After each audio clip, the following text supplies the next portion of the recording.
the big story that we are tracking at the moment. Post the Pahalgam terror attacks, the security forces are cracking down on local terrorists in the valley. More than 175 suspects have been detained for questioning for aiding terror networks. Now, meanwhile, intelligence agencies have prepared a list of local terrorists present in the Kashmir Valley, and at least 14 local terrorists are said to be active in Kashmir. Intelligence sources suggest that one local terrorist of the Lashkar-e-Taiba, who is active in Sopore, while one of the Jaish is active in Avantipura. Two local terrorists, each of Lashkar and Jaish, are said to be active in Pulwama. Now, as per sources in the intelligence department, one Hizbul and four Lashkar terrorists are active in Shofian, while two local Hizbul commanders and terrorists are active in Anantnag, and one local Lashkar terrorist is active in Kulgam.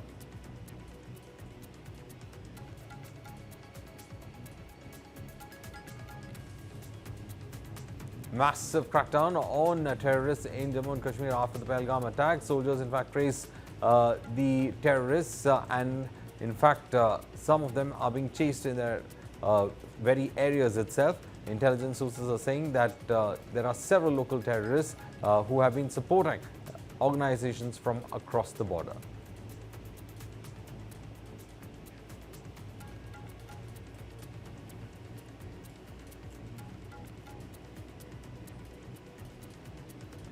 In fact, anti-terror ops are underway in downtown Srinagar as well. Two terror associates have been arrested in Kulgam.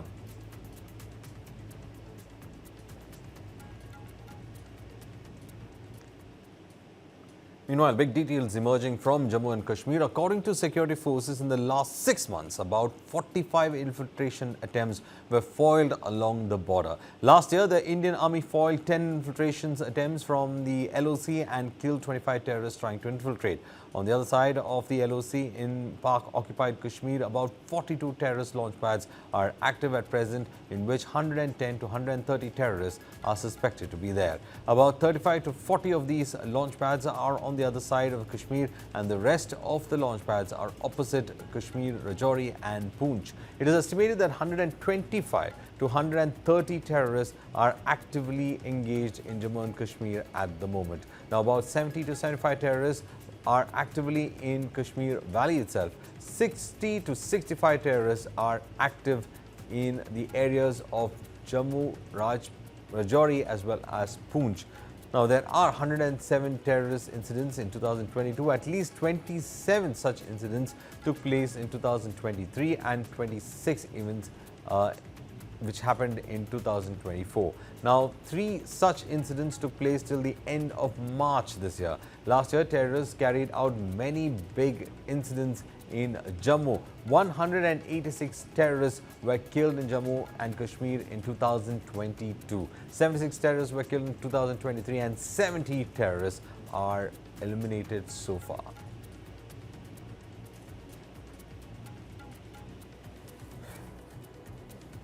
In fact, we have with us Major General Jagatbir Singh, retired, who is a defense expert. Major General, I mean, there have been so much of effort right now to ensure that infiltration bids are foiled. The big question has always been that why is it we couldn't secure the LOC, and what future should we in fact be seeing when it comes to the international border as well as the LOC, where Pakistan has been constantly trying to have infiltration bids, and despite the whole, the ceasefire for quite so many years, this seems to be a constant irritant on the part of Pakistan, that is to push trained terrorists into India. Well, spoken very correctly about Pakistan's bid to constantly push trained terrorists into India. And if you look back into time, into history, Pakistan has fought 4 conventional wars with India, each initiated in a different manner by them, and they have suffered heavily in each one of those wars. So, as a result of which, they decided to carry out 2 things. One is to go nuclear, which they did post their nuclear tests in 1998. And the other is, which they had started earlier, which was this thing of bleeding India by 1,000 cuts, which actually had started post their operation in Afghanistan, post their experience in Afghanistan. And you also had a situation where the Pakistan Defense Minister has himself admitted on television that they have been supporting terrorists at that time, and he said that they were doing it at the behest of the West. So since then, they have been constantly pushing in terrorists since the mid 80s, which have carried on till now. Now you've seen the valley, there are surges in terrorism, it comes down at times, you contain it. There have been massive amount of, steps which have been taken over the years, particularly in the recent past. The terrain is such that it's physically impossible to man each and every inch of the terrain. So, how do you do it? You hold certain points, you hold certain areas, you hold certain places from where they come in, and you have electronic surveillance, you have a fence. So, there are multiple means, but yet no mean is foolproof. You saw what happened in Gaza, where they had invested so much in the smartest fence, so to say, and yet the Hamas came across. So you can't say that this is hermetically sealed and not a single terrorist will come across. The issue is that once they come across, how do you deal with them? How do you reduce the number of terrorists coming across? And what action you take to deter any terrorists coming across? And I think these steps are being taken continuously by the government of the country. And we have seen a substantial reduction in terrorists, but incidents like this Black Swan event, so to say, which happened the other day, will occur because you saw a large influx of tourists in the valley. So when there's a large influx of tourists, they were taken as an easy target, and it's unfortunate. And we all know that all this terrorists and their terrorism activity come from bases across the line of control. And for the past 2 years, there was a ceasefire existing on the line of control. And I think it's now time when that ceasefire has to be reviewed. And the line of control has to be reactivated again. Line of control, of course, it has been seen as a de facto border, but it's always been a very, very active border.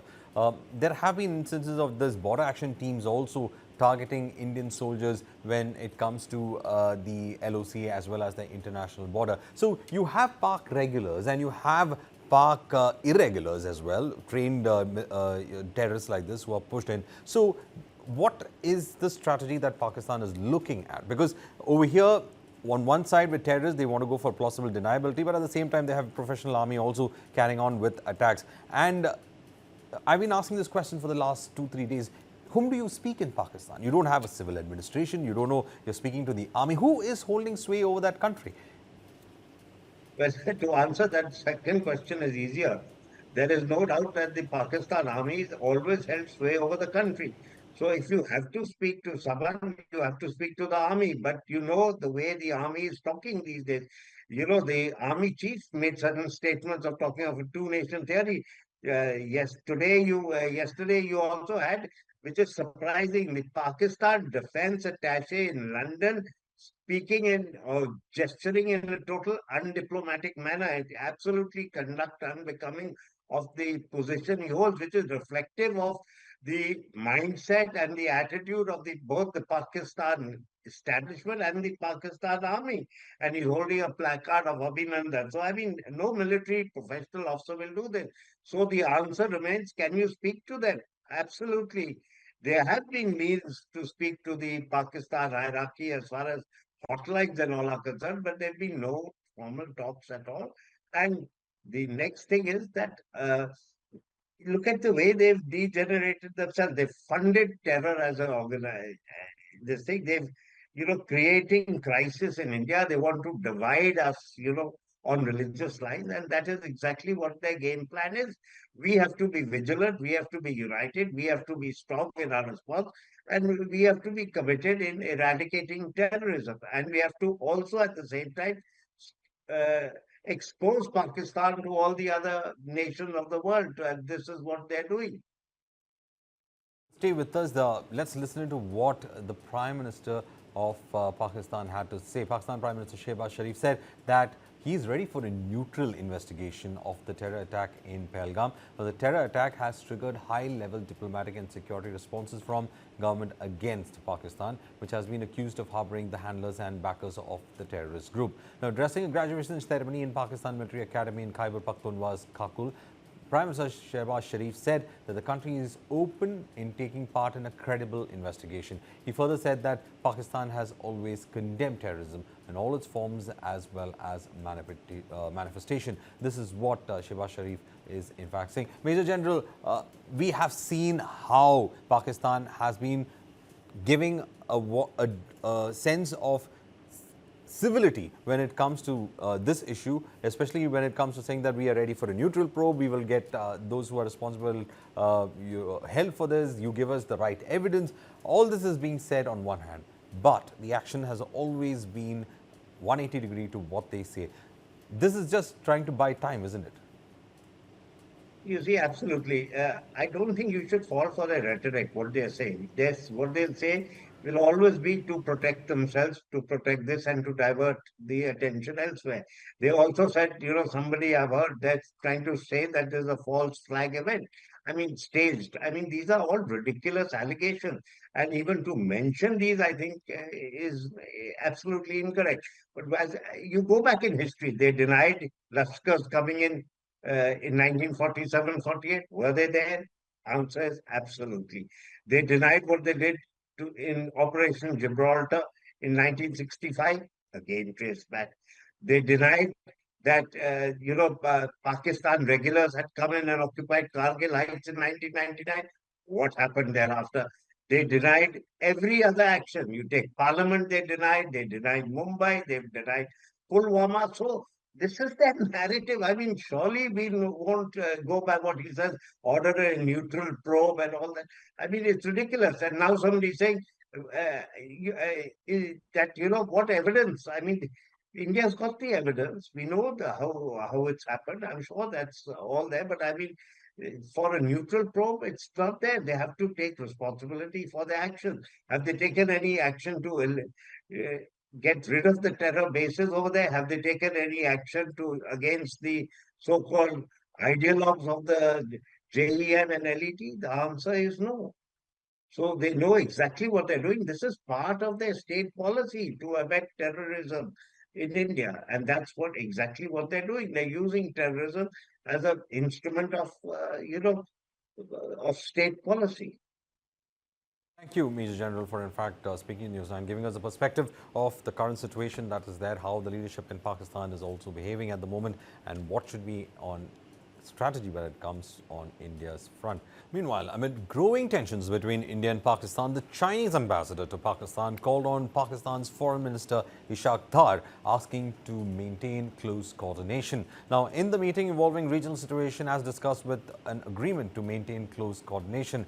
Now, this in fact shows that within the Pakistani establishment, things have been quite jittery and expecting a punishing response. They have been moving their forces as well and activating their international contacts.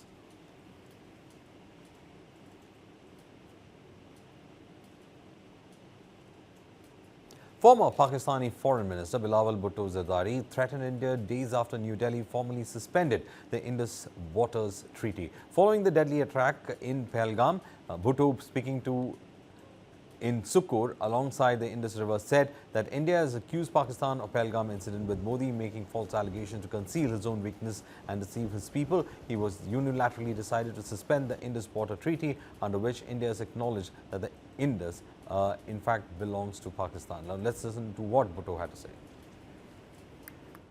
इस दूसरा कश्मीर में हुआ, मगर भारत ने पाकिस्तान पे इल्जाम लगाया है।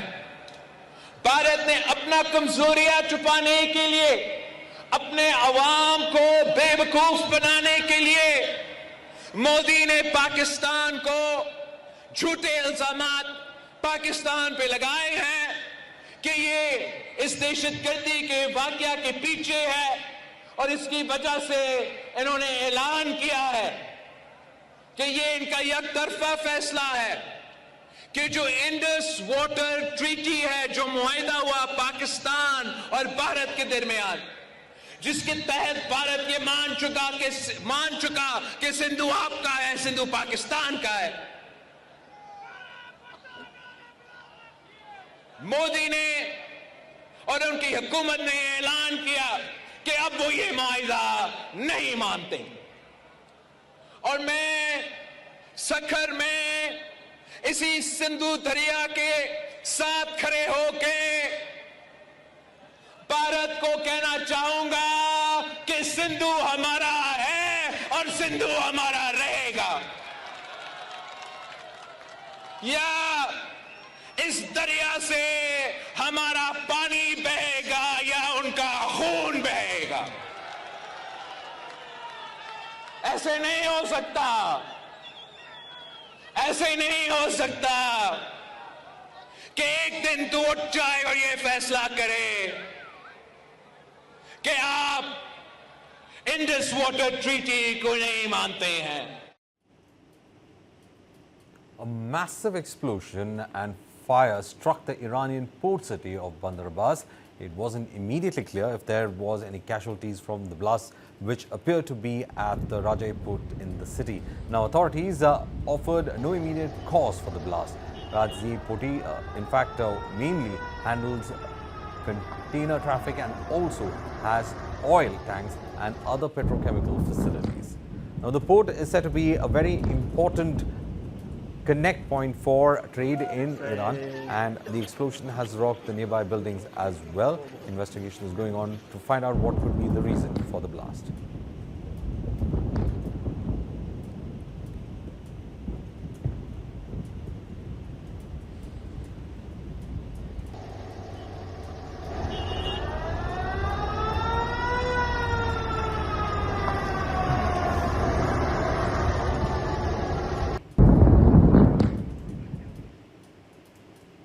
The world is saying its final goodbye to Pope Francis. Now, the world is bidding farewell to Pope Francis. His coffin has been laid ceremonially in St. Peter's Square at the start of the funeral, and the coffin of Pope Francis is sealed. Known in the church as the rite of the closing of the coffin of the Roman pontiff. After the sealing, the casket was in fact laid at the specially designed altar at St. Peter's Square, and the funeral mass was presided over by Cardinal Battista Re. Now, what we understand is that after this entire funeral mass, the mortal remains of the Pontiff Francis will be taken to another basilica, which is the Basilica of St. Mary the Major. This is the place that Pope Francis wanted to be buried in. It is also a major papal basilica, and away from tradition of being buried with other popes before him, he has decided to in fact go for this particular church in which he would be buried, and this was one of his wishes that he had recorded as well. Pope Francis has been instrumental in bringing a lot of reforms within the Catholic Church in the last 10 years. Also is the first non-European Pope, as he hails from South America. Pope Francis's journey has been one of reconciliation with several of the outliers of the Catholic Church, and as of now, his body, his mortal remains, is now being taken towards the Basilica of St. Mary the Major, where it will be laid to rest.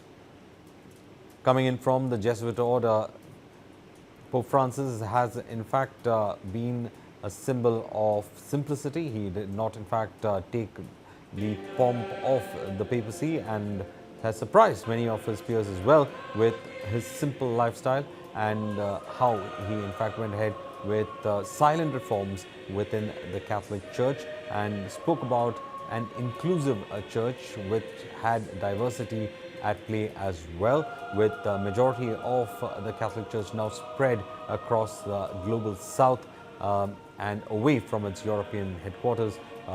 There was attempts on the part of the Catholic Church under St. Francis to ensure that more membership was included from the global south.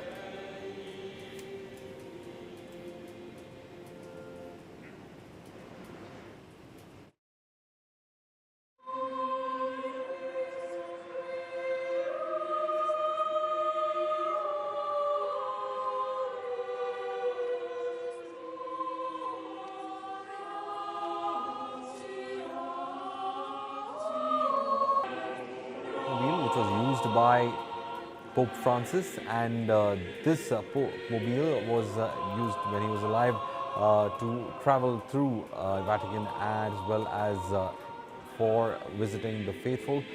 This has been specially modified for his last journey. Now, as you can see, mourners of the Catholic Church waiting for the arrival or the passing of the Pope mobile to catch a glimpse of the last journey of Pope Francis. And there we have the modified Pope mobile along with the casket of Pope Francis arriving at the Basilica of St. Mary the Major.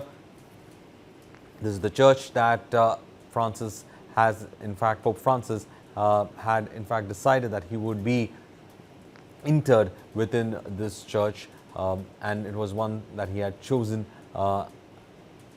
and had spoken to his confidants as well. This is the church of St. Mary the Major, where the mortal remains will be entered of Pope Francis.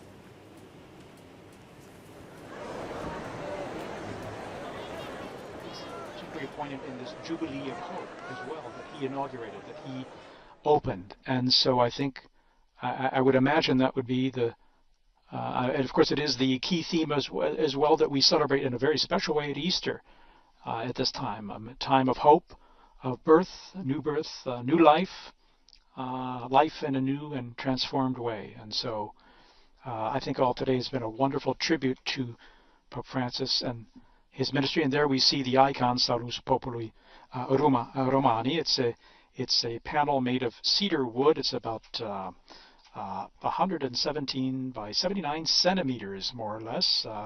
It's quite large when you bring it down to the ground. It's mounted in the chapel there higher up, and it depicts a half figure of Our Lady with the child Jesus in her arms. And the icon again is especially dear to the Roman people and highly linked to the identity of Rome and the popes. And as we saw